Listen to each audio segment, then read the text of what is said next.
Welcome to Revival on the Air today. I'm Ben Campbell and my interview today is with Brad, which was recorded back in June 2019 at our international convention in Adelaide. During his late teens, Brad's happy nuclear family was shattered when his mum left the family very suddenly for a man who she'd been chatting to online for several years. Amidst the devastating pain of living life in a broken family, Brad became an angry young man. He sought refuge from the pain through partying, alcohol and drugs, a life he was exposed to through his weekend job as a hotel DJ. Brad eventually met a young lady, Jemma, and ended up driving Jemma to her church meetings on Sunday. A few months later, out of curiosity, he finally attended one of the church meetings and was drawn to the genuine love and connection that the people there had for each other. After observing for a few months, Brad got baptised and received the Holy Spirit, at which time his life was brought out of darkness. He began to see the beauty in the world again. As Brad grew spiritually closer to God, the anger and bitterness towards his mum completely left him, and he now enjoys a healthy relationship with her and her new husband. Listen to Brad's amazing story about his transformation from an angry and bitter man to living a purpose-filled life, happily serving God with his wife, Jemma. Brad, welcome to Revival on the Air today. Thank you for having me. Now, we met just over a year or so ago at National Youngies Camp. Yes, we did. In Sydney. Yeah, it was a good time. It's pretty awesome. You've just had another one. Yeah, another one a couple of weeks ago, which was good. Good to have convention after that. Yeah, exactly. So we're in the Adelaide Convention now. Yeah. I didn't grab your testimony when I was up there a year ago. I grabbed a bunch of others. So if you're listening to this, you can go back and listen to some episodes from National Youngies Camp from a few years ago. But Brad, where did your story with God start? About 7 years ago, I think you mentioned. Yeah. 7 years ago, I heard the word of the Lord, heard the gospel preached for the first time, really. I had never really grown up knowing anything about God. You know, you do a little bit of scripture stuff in primary school, but nothing really. And my family were happy just doing what they did. And it was a happy family. It wasn't like it was a, terrible family. We were very loving. It was a good experience growing up, but just never knew anything about God. And I was a good kid in high school, did good with grades and things like that. But when I sort of turned 16 and, all my friends are partying, so partying becomes the thing you do, right? Started drinking. And then when I was 18, my mum left with another guy, left my father, left the family. And I was hanging around friends who I went to school with and wasn't in a great headspace.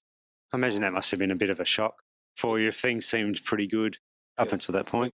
It was a shock. It definitely blindsided me. In hindsight, you can sort of see how things led up to that. Like she'd been chatting online for many years sort of thing. When I got into high school, we sort of bought a computer, back before everybody had a computer every day sort of thing. And we got the internet connected and Mum started chatting online because she was at home all day, every day. So found this community of friends that she loved online and got quite addicted to that and went for a holiday over to America. Mum's taken a holiday, that's fair enough. But then she came back and told us that she was leaving Dad, leaving him for a man that she'd been chatting to online for many years and had connected with while she was over there.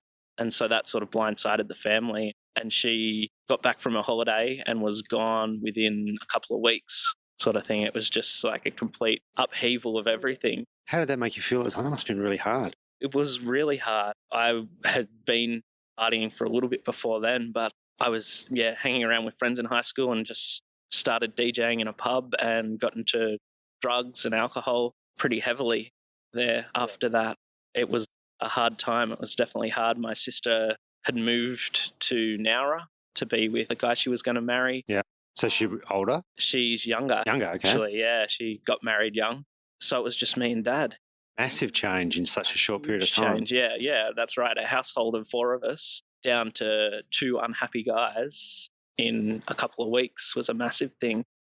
I was drinking and partying, thinking that was going to make me feel better, and it seemed to for a time because I was having fun with my friends sort of thing. So I was able to take out frustration, but I had grown from being, happy kid, who loved to read and did well in school to being unhappy and angry and drinking and doing whatever I, wanted to do in that lifestyle was a big change and nothing I would have thought that I would get into as a young teenager, sort of heard about people who turn to drugs and alcohol and was like, it's just dumb. Why would I do that? Yeah, why would I do that? Exactly. So that was pretty rough. And I stayed doing that. It was sort of, I was DJing at a pub with some mates. And so it was fun for a while. But then I got to thinking, be good to not do this. But this sort of thing, I was working with them and I sort of wanted to help. So we go out, and even if I said, I'm not going to drink this weekend or I'm not going to do anything this weekend, you go, I'll just have a beer though. And then I'll just have a second. And then I've written off a weekend again. The older I got, like that was all my younger 20s, sort of through till 2026, I was in that lifestyle. And even the times that I didn't want to be in that lifestyle, I just sort of kept falling back into it. I could see the friends that I was hanging out with by that stage, so by my mid-20s, all the kids I was going to school with had all sort of grown up pretty much. And I was doing all this with their older siblings who, weren't a great influence on me. And they were all starting to turn 30 and things like that. And I was like, wow, 30, not where I saw my life when I was 30, Like I thought, by 30, I'd have a different life. Yeah. But that's where I was headed. And I didn't really know how to get out of it. I grew up on the Central Coast, just north of Sydney. I had moved to Sydney for work, but I was still going up to the coast on the weekends to party and work. All this time as well, I was working as a draftsman during the week. So I was driving to Sydney, working, driving home, partying, drinking, smoking. Riding off the weekend. And weekdays. I was there between Wednesday and Sunday. I was going pretty much nonstop and driving and doing things I shouldn't have been doing, like things you hear about people doing and you go, you think, you idiot, like what are you doing with yourself? But that's what I was doing. At the time, I knew that I shouldn't be doing it, but it's just the lifestyle you're in, right? Yeah, exactly. And it's hard to get out of that. Exactly, yeah, especially when everyone that you're surrounded with, I was surrounded by criminals pretty much, like, the people I knew were drug dealers and, bikies and things like that. It was just crazy. Like the pub that we were working in didn't have a great reputation. They're the people that I knew, the people with not great reputations. But so what happened when someone came and told you about God? Yeah, well, I'd been living alone in Sydney and getting lonely. So I was just chatting online to people just so I could communicate with someone. There was a chatting app that was location-based. And I was on there one night and this girl popped up and it said that I was 500 metres from her. And later found out that I was in Sydney and she was in Toowoomba in Queensland. And she started chatting to me because she's like, there's nobody within 500 metres of me. This is... At Toowoomba? Yeah, in Toowoomba, in Highfields, like sort of just outside Toowoomba. So she started chatting to me and she was upfront right from the start. She said, she was a spirit-filled Christian and she had evidence of God in her life. And to me, that was sort of all a bit funny to me. Like my sister had been part of a Pentecostal church when she was in Nowra. Right. And I didn't think much of that. I'd sort of given her a bit of a hard time about it and just thought it was all a bit rubbish. When I got told that this girl had evidence of God, I just thought, this conversation isn't going to last very long. But we kept chatting. She had planned to move to Sydney. That's nice. So she had been married previously and her ex-husband had come along to the Lord for her and she didn't want that. She knew that if I came along to the Lord for her, that she'd seen it fall apart on her before. As soon as trouble hit, it all went downhill. She never invited me or anything. She just upheld her testimony, kept going to Sunday meetings and worshipping the Lord. And I would pick her up on it. Her car wasn't in Sydney, so I would pick her up on a Sunday and drop her at the meeting, and I would go and watch a movie or play Xbox or something, waste a couple of hours and then go pick her up afterwards and we'd go have lunch or something. And I did that for a while. She moved in the January. I just sort of observed that, and it wasn't until Easter that year that I thought, what, can I come along to a meeting? And I just sort of asked her because I was like, she hasn't invited me and I don't even really know what I think about it all. But I was curious because the funny thing is by this stage, probably 6 months before this, we had lost our gig at the pub. The pub got bought out by some people that weren't as dodgy as the guy that owned it before. And we lost our gig because we were just a bunch of drug-taking idiots, pretty much. Hey, Hey, it's Ben here, and I'm here with my wife Emily, and we'd like to tell you about the new podcast called He Says, She Says, God Says. It's all about marriages and relationships, where God is at the centre. Everyone knows that marriages are under more pressure today than ever, so this podcast is designed to help you with both practical and spiritual content. We cover a different topic about marriage each episode, and we look into the scriptures to understand what God's wisdom has for us, as well as interviewing other couples who have been there before, what's worked for them, their challenges, and how they overcome them, their experiences. So whether you're single and thinking about a relationship, newly married, married with kids, or empty nesters, there will be episodes and topics for everyone. You can find it on your favourite podcast app, Apple Podcasts, Spotify, Podbean, etc. We're also on Facebook and Instagram and Twitter. Just search for He Says, She Says, God Says, or visit our webpage, www.hesaysshesaygodsays.com. God says. So we lost our gig. I wasn't going up to spend time with my friends as much because we weren't DJing. And all they were doing was writing themselves off. So sort of thought, oh, well, I'll just hang around down here and take this girl to a church meeting and chill out a bit, relax. So I got curious and went along to a meeting and heard things that I'd never heard before. Heard about, speaking in tongues, and heard tongues during the spiritual gifts, and heard the gospel preached, and I hadn't ever heard that before. And just heard things explained to me nobody had ever sat down and told me about, with a bunch of people that were friendly and loving towards each other. And I had thought that I had a family connection with the people that I had been hanging around with before, but these people that I had seemed to have something more than that. They had this amazing connection and love for each other that was really different. And I liked that. I enjoyed being I enjoyed being in a family and having people that I cared about. And I could see that in these people.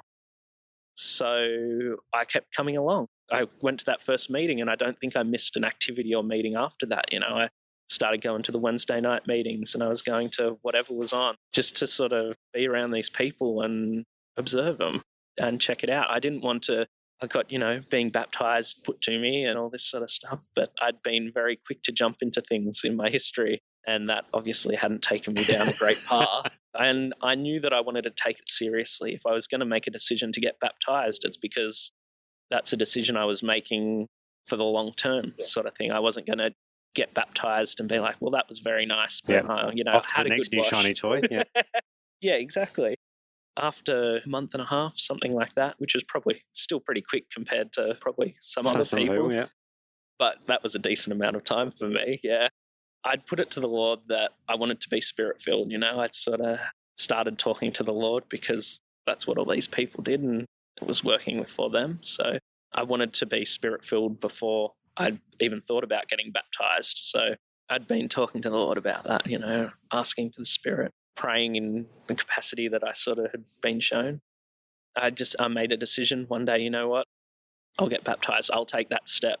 And so I got baptized by full immersion, and that was great. I sort of felt like I had made a good decision, and I sort of stepped forward, and I got spirit-filled a week after that. I was driving on the M4, praying, saying hallelujah, and just broke forth in tongue.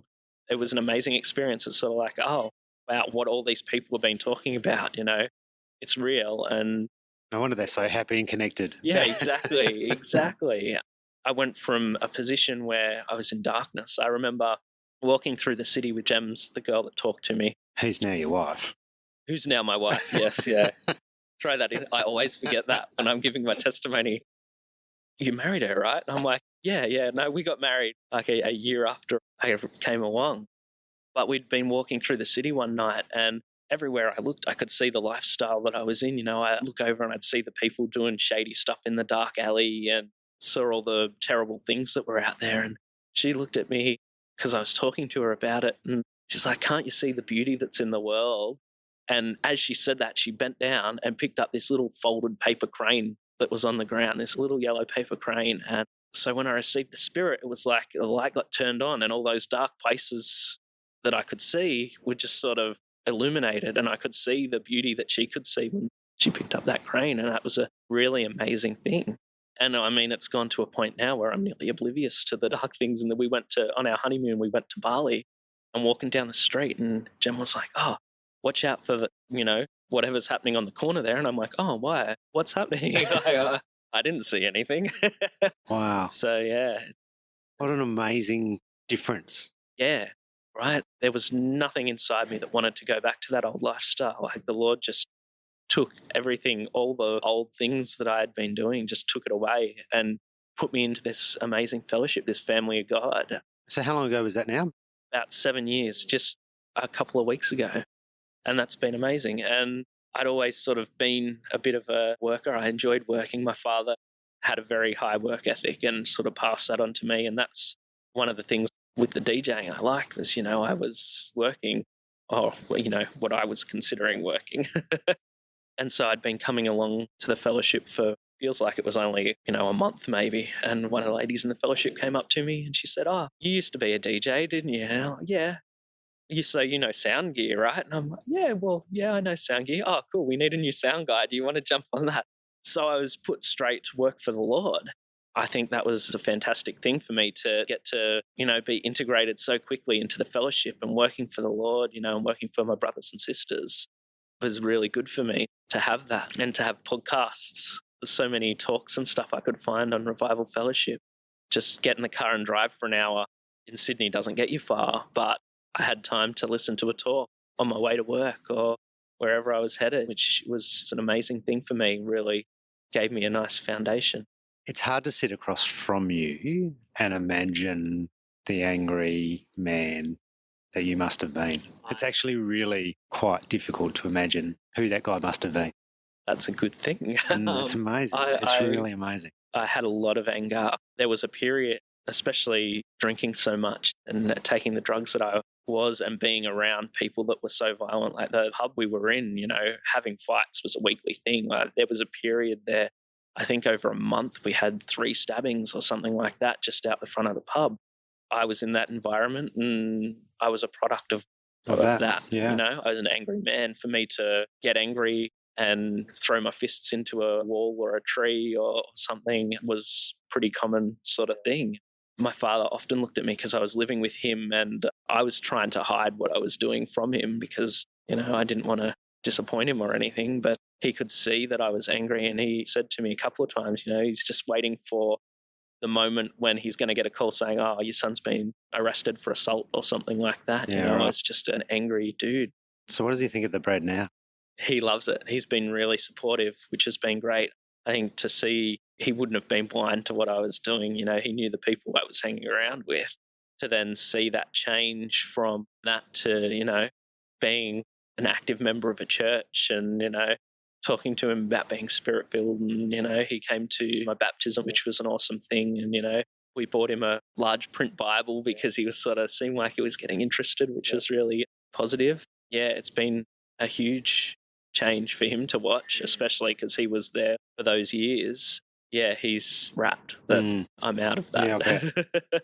You mentioned before when we were talking off mic about your healing forgiveness for your mother, about the hurt and anger that you held towards her. Can you talk to that? Yeah, for sure. It blindsided us when she left. She was gone within a week of telling us that she was leaving, so put me in a pretty dark place. I was pretty angry about the whole situation. I mean, I had lots of anger problems, and that was just another thing that I held on to, and I had held on to a lot of bitterness. And she moved to Canada to be with the man she'd met online, and so I didn't speak to her. I didn't contact her, so I didn't speak to her for many years. I think it was about 5 years. I didn't speak to her, and she moved back to the Central Coast, just around the corner from us. And I remember one morning I was sitting out in the back room of our house with Dad, and there was a knock on the door, and I yelled out something abusive and then walked to the door, which was out of the norm for me. And it was her, and I think I traded 5 words with her and she left, sort of thing. And I hadn't seen her for 5 years, hadn't talked to her for 5 years at that point. And that's all I had to say. I was still holding on to a lot of things. And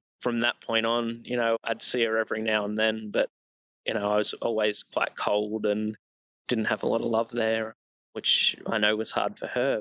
But then I came along to the Lord, and it's nothing that I prayed for or even really thought about, but there was just sort of a point, I started building a relationship back up with her, and there was a point where I was like, you know what? The Lord's filled me with forgiveness for Mum. Like, I'm not holding on to any of that anymore.